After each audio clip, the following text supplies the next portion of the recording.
Hello, you're welcome to this YouTube channel. In this video, I'll be showing you how to draft a built-up neckline with a V-neck, and also how to draft, cut, and sew a built-up Queen Anne's neckline.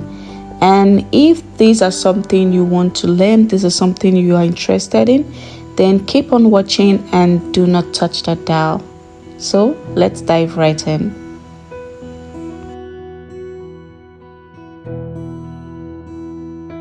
Firstly, you will have to fold in about 2 to 4 inches at the top of your pattern paper before drafting out your basic bodice. That is the side of your neckline. You have to fold in about 2 to 4 inches. And this folded part will be needed in drafting the built-up neckline. So you can go ahead and draft out your bodice pattern after folding in. At this point, I have drafted out my back bodice, so I'll go ahead and bring out this part I folded in. So I am working with the normal neck width of 3 inches. So at this 3 inches neck width that I am working with, I'll come up by 2 inches. And this represents how high I want my collar to be, especially at the back. So you can make use of 1.5 or 1 inch. It depends on how high you want it. I think the highest you can go is 2.5 inches. I think so. So I have marked out 2 inches, and I'll go ahead and connect like so, rule a straight line like this from the neck width to the 2 inches I came up with, like this. Now the next thing to do is just go ahead and blend this place here, because I do not want any form of sharp edge here. Okay, so I'll just bring in my tape to show you that I'm working with neck width of 3 inches. As you can see, it's 3 inches for the neck width. So on this other side of the neckline, I'll just come up by 1.5 inches like this. Now I'll go ahead and connect this 2 inches to this 1.5 inches by drawing an inward curve. So I'm just going to use my curve rule for this. So you can actually use your free hand, whichever you can use at that moment. So I'll just go ahead and connect like so, and this is what you should have. So even if you're working with a zipper at the back, you already know your neck width stops at the line. You already understand that. So you go ahead and cut. So this is what you should have for your neckline, your built-up neckline at the back. Moving on, you go ahead and bring in your front pattern. So this is my front pattern that I've drafted out. So I will open up this folded part, I'll bring it out, and I will extend this my shoulder slope upward like this. So after extending my shoulder slope like this, I will bring in my back pattern at this point. And the purpose for bringing in the back pattern is to measure from this shoulder point to these 2 inches I came up with, and whatever I get is what I am going to mark out at the slanted line I extended on my front pattern. So this is me measuring, and I got 6.75 inches. So you can actually double measure to be certain you have an accurate measurement.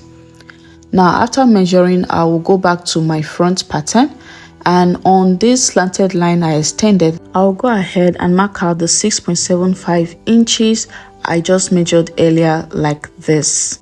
Now the next thing is to come up by half an inch on this 6.7 inches that I just marked out. So you go ahead and come up with half an inch on yours like this. Now I'll connect this half an inch that I came up with to the 3 inches neck width I am working with. You already know your neck width for the back has to be the same neck width you're working with on the front pattern. So I'll just go ahead and connect like this. So now that this is done, I'll go ahead and determine how deep I want my neckline to be. So from my neck width, I'll be marking 7 inches. You can work with 6.5 inches, you can work with 8 inches. It depends on how deep you want your neckline to be. So I want mine to be 7 inches deep. That is okay for me. It won't show much cleavage. So that is it, 7 inches. So from your neck width, you mark out how deep you want your neckline to be. And this is it for me, 7 inches. Now moving on, the next thing is if you want a built-up V neckline, a V neckline for your built-up collar. So I'll be using a barrel for this. All you have to do is to connect this 1/2 inch to the deepness you're working with, like this. So that is just it. You have your built-up V neckline. So that's just it. Now, since I want a built-up Queen Anne's neckline, all I have to do is to come down from my neck width by 4 inches like this. And then I am going to go ahead and use my curve rule to connect this 1/2 inch to the 4 inches like this. You can actually use your free hand. Yes, you can do that as well. Use your free hand if you don't have your curve rule. So I'll connect like this. And after connecting to the 1/2 inch, I'll go ahead and connect this point to the 7 inches that I'm working with for my neck depth. So I'll go ahead and connect like so. Now at this point, my built-up Queen Anne's neckline is ready. So I'll go ahead and remeasure this part to be certain I have the 6.75 inches that I measured out earlier on my back neckline, and I'll go ahead and cut like this. So if you do not understand any part, or there's still a part you do not understand, don't hesitate to drop your question on the comment section. I'll try as much as possible to respond to you.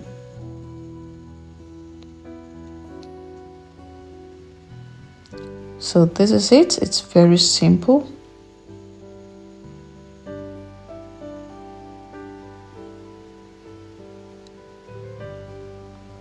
So you can see my built-up Queen Anne's neckline is ready for me. Next, you go ahead and cut out your fabric and your lining or interfacing. Now, in joining your fabric to your lining or interface, all you have to do is to join this top of the neckline. Please do not join the shoulder. Do not join this part. Just only join this top. Stitch them together. Then you stitch every other side you want to stitch on your pattern, on your fabric. I hope you grab. But for the neckline, stitch only the top for the back pattern or piece. Now for the front, you go ahead and arrange your fabric to your lining, making sure the right sides are both facing each other as well. And then for the neckline, all you have to join together is from this point like this to this point. That's all. Please do not stitch this side together. You just go ahead and do this part, and don't forget to top stitch. So this is it, guys. I have joined my lining to my neckline, as you can see. So you can see I only stitch this part, and for this I only stitch this part. So that's it. And this is how you top stitch on the lining. I don't know if you can see this. So for that, you just have to, after joining the fabric to the lining, you bring in the rough sewing to the lining part and you top stitch on it. You sew on it, you stitch on it. That's just top stitching. I also did the same thing on the back, so it just gives it a neater look. That's just the whole reason for top stitching. Now to join the shoulders together for the final stage of joining, all you have to do is to bring in your front neckline to your back neckline like this, and then you turn over the back lining like this. So I don't know if you can see this. This is how you join. Then you go ahead and stitch on it with 1/2 inch. That's just it. So it's more of like your front neckline is in between your back neckline fabric and the lining. So that's just your logic. So after doing this, I'll come back and show you guys.